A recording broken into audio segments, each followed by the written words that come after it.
श्री जगदीश प्रसाद गुप्ता छत्तीसगढ़ शासन में chief engineer के पद से रिटायर होने के बाद श्री द्वारिका महाराज स्मृति न्यास के तत्वाधान में श्री द्वारिकाधीश एवं बागेश्वर महादेव मंदिर का वर्ष 2005 में अपने पुत्रों इंजीनियर कुंजन गुप्ता और भुवन गुप्ता के सहयोग से अवंती विहार रायपुर छत्तीसगढ़ में निर्माण करवाया। श्रीमद् भागवत कथा, राम कथा, गीता तत्व, वेदांत आदियों के तात्पर्य को व्यासपीठ से कहने के कारण इन्हें शब्दों द्वारा आचार्य श्री जगदीश भी कहा जाता है।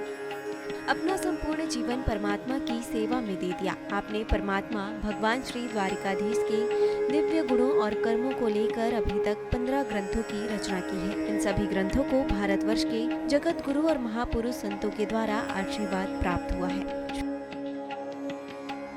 इनमें से श्वेता स्वरूप उपनिषद, श्री राम कथा अमृत से अनमोल, मुंडक उपनिषद, कथा उपनिषद, सरलतम बोध, इन पुस्तकों पर उनके सारे प्रवचन यूट्यूब पर अपलोड कर दिए गए हैं। किताबों का नाम डालकर लिंक ओपन करके आप उसका आनंद उठा सकते हैं।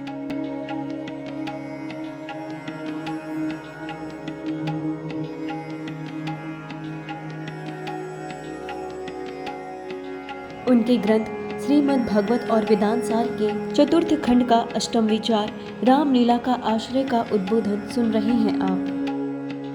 हरि ओम।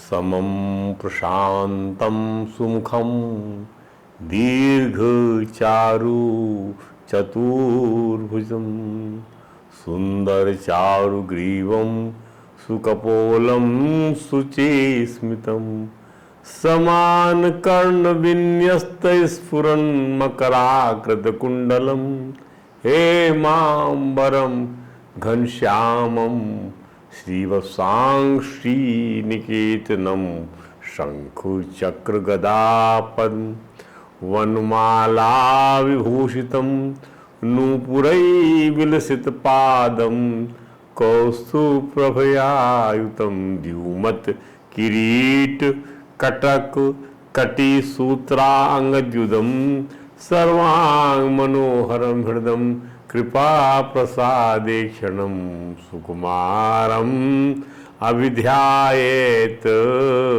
सर्वांगेषु मनुदधतु।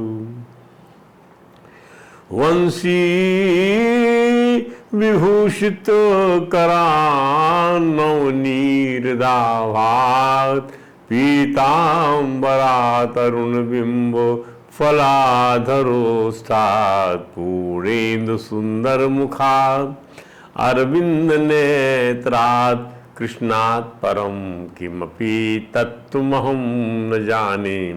तप्त कांचन गौरांगी राधे वृंदावनेश्वरी वृषभानुसुते देवी प्रणमामि हरिप्रिये। गुरुर्ब्रह्मा गुरुर्विष्णु गुरुदेवो महेश्वरः गुरुर्साक्षात् परं ब्रह्म तस्मै श्री गुरुवे नमः।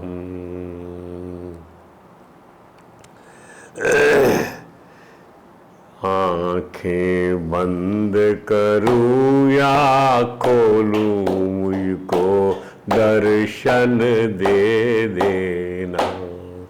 हरि मुझे दर्शन दे देना, कृष्ण मुझे दर्शन दे देना।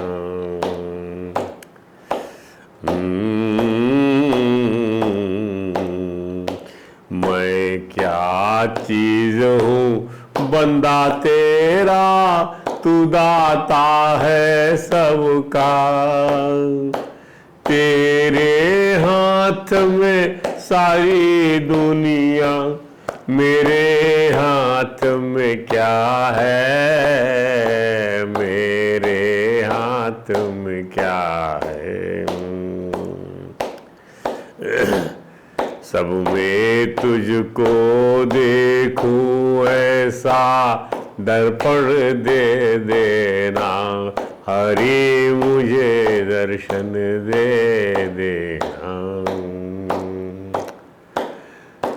मेरे अंदर तेरी लहरें रिश्ता है सदियों का, जैसे कि रिश्ता होता है सागर से नदियों का, सागर से नदियों का। नाम तेरा लूं आखिर तक वो धड़कन दे देना, हरि मुझे दर्शन दे देना, कृष्ण मुझे दर्शन दे देना। बोलिए परात्पर परमं त्रिलोकीनाथ। भक्त वांछा कल्पतरु भक्त वत्सल कृपण वत्सल शरणागत वत्सल भगवान श्री द्वारकाधीश महाराज की जय। भगवान श्री बांके बिहारी लाल की जय। है कम भगवान श्री बांके बिहारी लाल की जय। भगवान श्री रास बिहारी लाल की जय।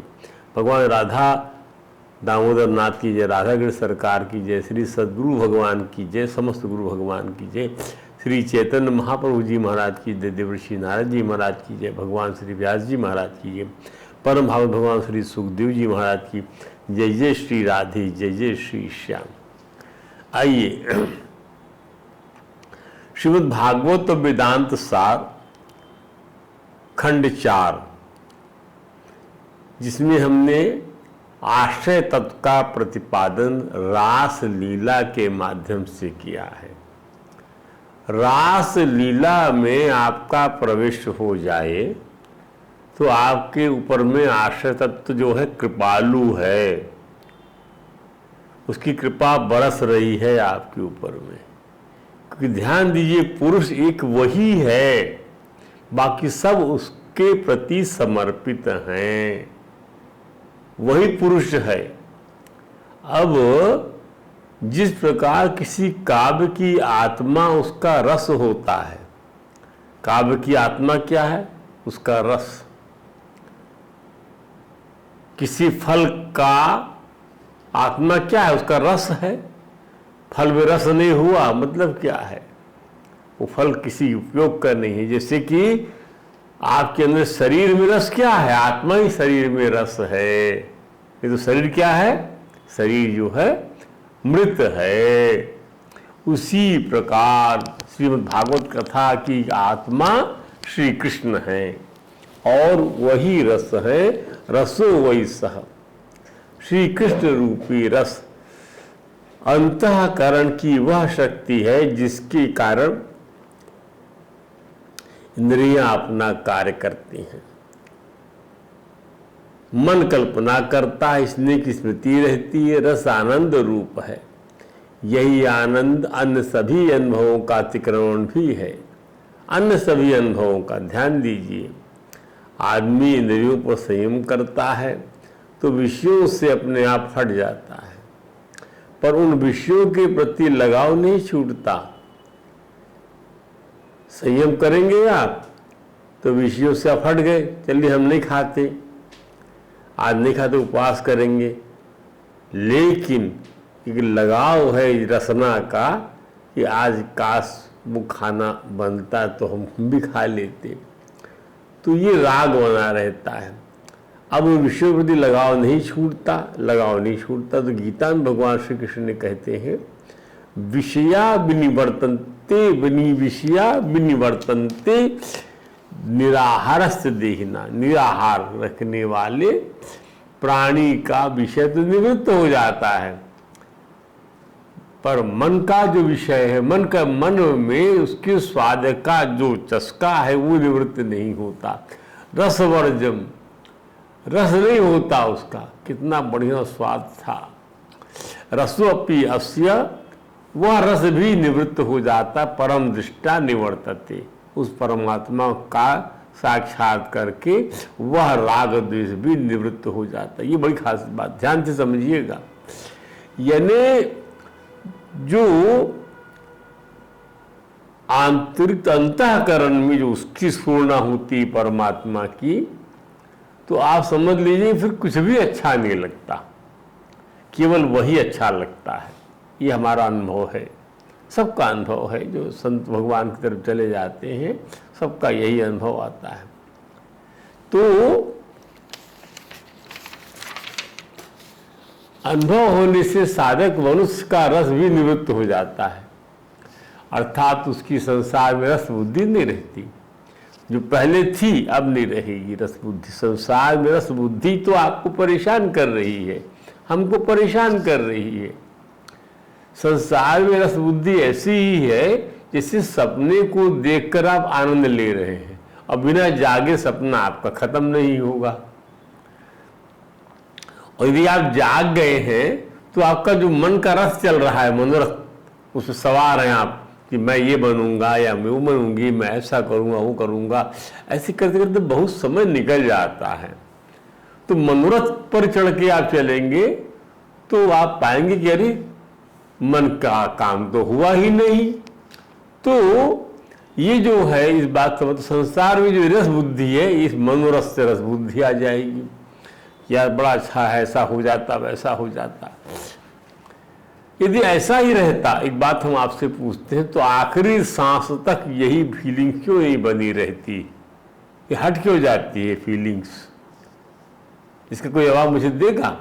आखिरी सांस तक ये फीलिंग ही जो है संसार की रस बुद्धि में बहुत सारा जो है रस जो है कसैला हो जाता है। संसार का रस क्यों भाई? बड़ा अच्छा रस था तो क्या कारण था? कि जवानी में अच्छा लगता था? नहीं नहीं नहीं।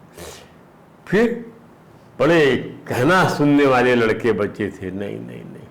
पत्नी बड़ी आज्ञाकारिणी थी? नहीं नहीं। बस संसार में अब रस लगता नहीं। क्यों? अब खुद जो है खाना खाने के लिए बहुत सारी समस्याएं आ गई हैं शरीर की। शरीर ही आपका जो है स्थिरती शरीरम, वही साथ नहीं दे रहा है। तो मन को आपने वैसा बनाया ही नहीं। मन को यदि बना ले जाते, भगवान के साथ उसको जोड़ देते, तो ये स्थिति आपकी नहीं आती। जो स्थिति आई है उसको आप हंसते हंसते झेल ले जाते। ये तो होना ही था, इसमें कौन सी ताजुब है? सबके साथ ऐसे ही होता है, पर हम अपना मन नहीं बना पाए, हमारा समय बेकार चला गया। तो मन कैसे बनेगा? मन बनेगा जब आप उसको मनमोहन से जोड़ेंगे। यही सिखाया जा रहा है। तो मनमोहन से न जोड़ते हुए आप उसको संसार की मोहनी से जोड़ दिए हैं। तो कोई पूछेगा कि भाई संसार की मोहनी से नहीं जोड़ना है क्या? अरे भाई संसार की मोहनी को मनमोहन समझ के जोड़ना है, वह इधर नहीं समझना है आपको। ये मोहनी नहीं मनोहन है। संसार मोहन का है, मोहन का ही रहेगा, उसका दिया खा रहे हैं पी रहे, इस प्रकार से। तो श्री संसार में रस बुद्धि उसकी नहीं रहती है। जो साधक मनुष्य का रस भी जो निवृत्त हो रहा है, अर्थात उसकी संसार में रस बुद्धि नहीं रहती। उसकी रस बुद्धि श्रीमद् भागवत की कृष्ण कथा से स्वयं संसार से हटकर श्री कृष्ण में लग जाती। ये ब्यूटी है, क्योंकि संसार रस का अस्थाई भाव है। संसार रस का अस्थाई भाव, जब फिल्म से आप जाते हैं ना, आपको अस्थाई भाव मिलता है फिल्म में। फिल्म से कुछ देर जोड़ लिया अपने मन को आपने 2-3 घंटे के लिए, तो आपको अस्थाई भाव आएगा। उसके बाद फिर दूसरा भाव आ जाता है। तो रस का स्थायी भाव क्या है? श्री कृष्ण रूपी परमानंद है। रस शब्द की व्यापकता का क्या कहना। जब कभी कुछ परमात्मा रूप है, जब सभी कुछ परमात्मा रूप है, तो वह परमात्मा श्री कृष्ण ही रस रूप आनंद है। कुमार संभव जो है में पानी, तरल और द्रव के अर्थ में रस शब्द का प्रयोग हुआ। कुमार संभव में कालिदास का ग्रंथ है कुमार संभव। तो परंतु भगवान श्री कृष्ण ने कहा रसो हम अपसु कौनते, हे अर्जुन मैं जल में रस मैं हूं। मात्रा, खुराक और घूंट के अर्थ में भी रस शब्द का प्रयोग होता है। देखिए हम रासलीला का आश्रय बता रहे, आश्रय तत्व के निष्पादन में हम आपको रस समझा रहे हैं, रस का क्या महत्व है। मात्रा, खुराक, घूंट के अर्थ में भी रस शब्द प्रयुक्त होता है। वैशेषिक दर्शन में 24 गुणों में एक गुण का नाम रस ही है वैशेषिक दर्शन में। ध्यान दीजिए, कटु, अम्ल, मधुर, लवण, तिक्त और कसाय, ये भी रस के 6 भेद स्वाद के परिप्रेक्ष्य माने गए हैं। कटु रस है, बड़ा बड़ा कड़वा है, बड़ा मीठा है, बड़ा अम्लीय है, बड़ा मधुर है, बड़ा लवणीय है, नमक ज़्यादा है, बड़ा तीखा है, बड़ा कसैला है। तो ये 6 भेद स्वाद के परिप्रेक्ष्य माने गए हैं। प्रेम की अनुभूति के लिए रस शब्द का प्रयोग प्रायः होता, प्रेम की अनुभूति जब होती तो आनंद और प्रसन्नता के अर्थ में भी रस शब्द का उपयोग होता है। आनंद और प्रसन्नता के संदर्भ में भी, सार तत्व और सर्वोत्तम भाग के अर्थ में भी रस शब्द का प्रयोग होता है। रस रसो वही सह, ये रस शब्द कहाँ कहाँ प्रयोग नहीं होता, ध्यान दीजिए। परमात्मा श्री कृष्ण को रस कहने का मूल अर्थ यही है कि सब कुछ नष्ट हो जाए, व्यर्थ हो जाए, पर जो भाव रूप तथा वस्तु रूप में बचा रहे वही श्री कृष्ण की भक्ति का रस है। सब कुछ नशा जाए लेकिन जो बचा रहे भाव रूप में वही श्री कृष्ण की भक्ति का रस है। भावग्राही जनार्दन कहते हैं ना, भगवान भाव ही तो ग्रहण करते हैं और रस के रूप में जो निष्पत्ति होती है वह भावभूत होती है। आदमी रोने लग जाता है, हंसने लग जाता है, मुस्कुराने लग जाता है, आंखों में देखिए कैसी चमक आ जाती है, रोंगटे खड़े हो जाते हैं। तो जब रस बन जाता है तो भाव नहीं रहता, क्यों रस रहता है। भाव रस के रूप में जो निष्पत्ति होती है भाव ही तो होता है, भाव से रस की निष्पत्ति। जब रस बन गया तो भाव नहीं रहेगा, रस बन गया, वो भाव रस में रूपांतरित हो जाता है। श्रीमद् भागवत में भक्ति का रस श्री कृष्ण है और वही प्रेम रस के आश्रय होने से रासलीला के आश्रय। ध्यान दीजिए, श्रीमद् भागवत में भक्ति का रस श्री कृष्ण है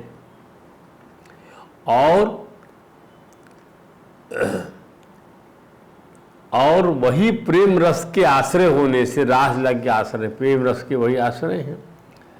अन्य रसों में आश्चर्य रस के रूप में उनके जन्म की लीला की जो जेल में होती है ये आश्चर्य रस है, और आधी रात को होती है ये भी आश्चर्य है। काल शुद्धि, देश शुद्धि, माने काल शुद्धि माने सारे ग्रह नक्षत्र की शुद्धि, सब ग्रह उच्च के हैं।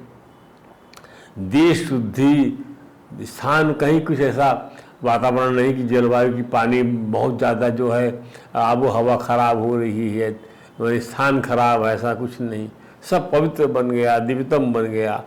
नक्षत्र शुद्धि आदि बहुत सी शुद्धियाँ होती। शिशु के रूप में वात्सल्य रस, बालक के रूप में माखन लीला, तो गोचारण लीला पौगंड रूप में ब्रज कुमारियों के साथ वह संधि की अवस्था का हृदय स्पर्शी अविस्मरणीय चिरहरण, वेणु गीत, गोपी गीत आदि सभी ब्रज की लीलाएं माँ, बहन, बेटियां, सखाओं और सखियों को श्री कृष्ण रस का अनुभव और आनंद के रूप प्रदान करती हैं। श्रीमद् भागवत कथा के मूल आधार को लेकर परम सुखदेव जी महाराज ने श्री कृष्ण चरित्र की अनेक रसों से परिपूर्णतम जो दिव्य लीलाओं का वर्णन किया है उसका संक्षेप में विवेचन करते हुए हम इस कलेवर को आपके सामने रखते हैं। रामचरित मानस में भी भगवान श्री राघवेंद्र भरत जी महाराज से कहते हैं क्या,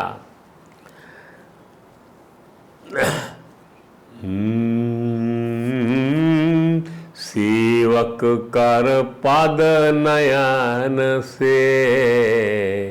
सेवक कैसे होना चाहिए, कर हाथ समान सेवक होना चाहिए, पद पैर के समान सेवक होना चाहिए, और नयन के समान सेवक, मुख सो साहिब हो सेवक कर पद नयन से, मुख से साहिब हो।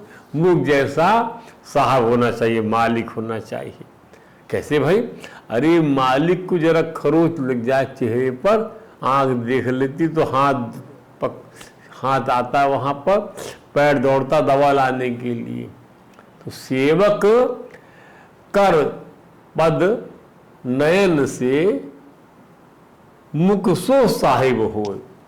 तुलसी प्रीत के रेत सुनी सुख बिसरा कहीं सोई। यही प्रीत की रीत है।